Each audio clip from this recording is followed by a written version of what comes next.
All of you.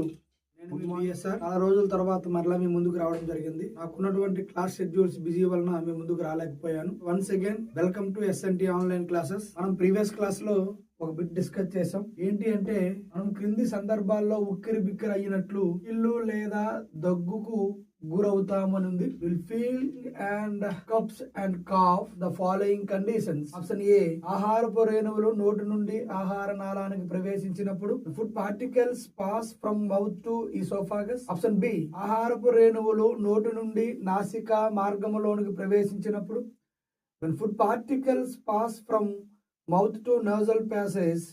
Option C, ఆహారపు రేణువులు ఊపిరితిత్తుల్లోనికి ప్రవేశించినప్పుడు when food particles passes to the lungs. Option D, ఆహారపు రేణువులు నోటి నుండి శ్వాసనాళంలోనికి ప్రవేశించినప్పుడు food particles pass from mouth to windpipe. Mouth నువ్వు నేర్చుకోవాల్సినటువంటి ఒక కాన్సెప్ట్ ఏంటి సార్ అంటే శరీరములో శ్వాస వ్యవస్థ గురించి నేర్చుకోవాలి. శరీరములో శ్వాస వ్యవస్థ నిర్మాణాల గురించి మాట్లాడుకోవాలి. శ్వాస వ్యవస్థ నిర్మాణాలు. First we have to follow what about the respiratory system. The respiratory system is always started with nostrils. Nostrils అంటే నాసికా రంధ్రాలు. And another one is nasal cavity. Nasal cavity. Nasal cavity means నాసికా కుహరము. నాసిక. So nasal cavity entered into the pharynx అంటే గ్రసని, తర్వాత కంఠబెలం, ఫ్లాటిస్, తర్వాత స్వరపేటిక. స్వరపేటిక నుండి ఏర్పడుతున్నటువంటి నిర్మాణాలని ఏమంటున్నాం సార్ అంటే ట్రాక్యో. ట్రాక్యో వాయునాళం. The tracheo when the tracheo entered into our chest cavity, the tracheo divided into two ducts. The ducts are known as bronchioles. So దానినే మనం ఏమంటాం sir అంటే శ్వాసనాళము అంటాము. శ్వాసనాళాలు అనేవి ఎందులోకి తెరుచుకుంటాయంటే ఊపిరితిత్తుల్లోనికి తెరుచుకుంటాయి. ఊపిరితిత్తుల్లోనికి తెరుచుకున్న తర్వాత the bronchus are convert into small tubules like structures. The structures are known as bronchioles. వాటిని శ్వాసనాళికలు అని పిలుస్తాం. ఇంకా జాగ్రత్తనండి, శ్వాసనాళికలు అని పిలుస్తాం. రెండో పాయింట్ ఏమని గుర్తుపెట్టుకోవాలి సార్ అంటే ప్రతి శ్వాసనాళిక ఒక సంచి వంటి నిర్మాణంతో అంతమవుతుంది. The each and every bronchioles end with bag like structure. The bag like structure is known as alveolus. వాటిని మనము వాయుగోనెలు అని పిలుస్తాం.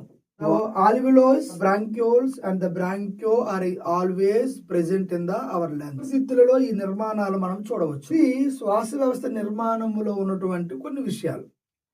First we have to learn what about the parts are present in our respiratory system. కాబట్టి శ్వాస వ్యవస్థ నిర్మాణంలో ఏ ఏ భాగాలు ఉంటాయో ముందు మనకు తెలియాలి. ఒకసారి మనం వెళ్దాం. వాడు ఏమంటున్నాడు, ఎప్పుడు ఎక్కిళ్ళు వస్తాయి, ఎప్పుడు ఉక్కిరి బిక్కిరి అయిపోతాం, ఎప్పుడు దగ్గు గురి కాబడతాం అని బిట్టి అడిగింది. వాడు ఆప్షన్లు ఇచ్చినప్పుడు మీరు గమనించండి, చాలా important. The air entered into the trachea with help of glottis. Glottis అంటే ఏంటి? కంఠబిలం. కంఠబిలము ద్వారా వాయువులు వాయునాళములోకి వెళ్ళినప్పుడు శ్వాసనాళము ద్వారా శ్వాసనాళికలు తర్వాత వాయుగణంలోనికి ప్రవేశిస్తాయి. సో ఎప్పుడైతే వాయునాళము ద్వారా శ్వాసనాళాల్లోనికి వెళ్తుందో దానితో పాటు food particles are entered into the windpipe. Bronchioles or windpipe. ఎప్పుడైతే పార్టికల్స్ అనేవి వాయునాళములోనికి ప్రవేశిస్తాయో అప్పుడు ఆటోమేటికల్ గా ఏం జరుగుతుంది సార్ అంటే ఎక్లిప్స్ అంటే మనం తుమ్మటం అనే ప్రక్రియ, ఎక్కిళ్ళు వంటి ప్రక్రియలు కలుగుతాయి. 7th క్లాస్ టెక్స్ట్ బుక్ లో ఏమన్నాడు అంటే ఆహారపు రేణువులు శ్వాసనాళములోనికి ప్రవేశించినప్పుడు అన్నాడు. యాక్చువల్ గా శ్వాసనాళాలను ఇంగ్లీష్ లో ఏమంటాము అంటే బ్రాంక్యోస్ అంటాం. కానీ ఇంగ్లీష్ లో ఏమిచ్చిండు, అదే బిట్ దగ్గర విండ్ పైప్ అని ఇచ్చిండు. What about the windpipe? The trachea is known as windpipe. అర్థమవుతుంది నేను చెప్పేది. కాబట్టి ఆహారపు రేణువులు when the food particles entered into the wind pipe we will eclipse. ఎప్పుడైతే ఆహారపు రేణువులు అనేవి వాయునాళంలోనికి ప్రవేశిస్తాయో అప్పుడు ఆటోమేటికల్ గా మనకి ఏమవుతుంది సార్ అంటే ఎక్లిప్స్ వస్తుంది, ఎక్కిళ్ళు వస్తుంది. ఆటోమేటికల్ గా ఏమొస్తుంది అంటే దగ్గటం వస్తుంది, తుమ్మటం వస్తుంది. అంటే ఆహారపు రేణువులు ఎందులోకి ప్రవేశించినప్పుడు వాయునాళములోనికి. అసలు ఏమిచ్చిందంటే ఆహారపు రేణువులనేవి శ్వాసనాళములోనికి ప్రవేశించినప్పుడు అని ఇచ్చిండు. ఇంగ్లీష్ మీడియం టెక్స్ట్ బుక్ లో ఇంగ్లీష్లో ఏం రాసింది సార్ అంటే when the food particles are entered into the answer కి మనం ఏమైనా ఆన్సర్ పెట్టుకోవాలి సార్. దీన్ని బట్టి మనం చూస్తే ఏమైనా పెట్టుకోవాలి సార్ అంటే ఒకటి చూడండి చాలా జాగ్రత్తగా. ఆహారపు రేణువులు నోటు నుండి ఆహార నాళములోనికి ప్రవేశించినప్పుడు కాదు. ఆహారపు రేణువులు నోటు నుండి నాసికా మార్గంలోనికి ప్రవేశించినప్పుడు కాదు. ఆహారపు రేణువులు ఊపిరితిత్తుల్లోనికి ప్రవేశించినప్పుడు కాదు. మరి ఆన్సర్ ఏం పెట్టుకోవాలి? ఆహారపు రేణువులు నోటు నుండి శ్వాసనాళములోనికి ప్రవేశించినప్పుడు.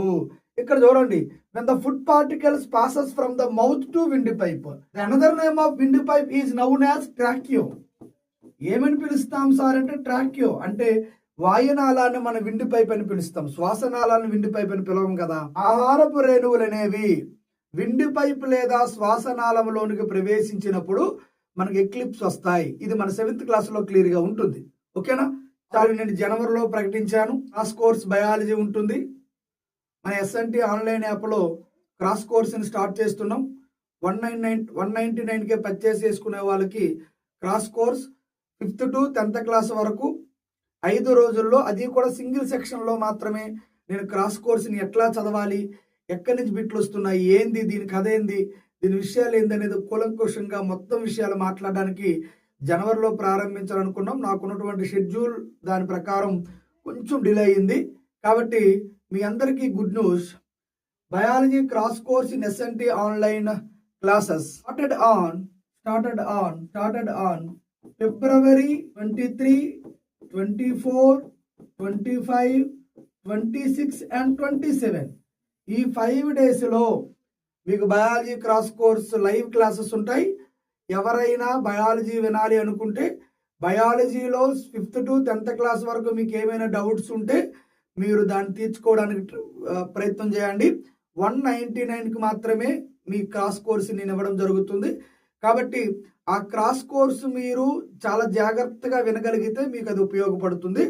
199కి ఉంటుంది crash course in SNT online.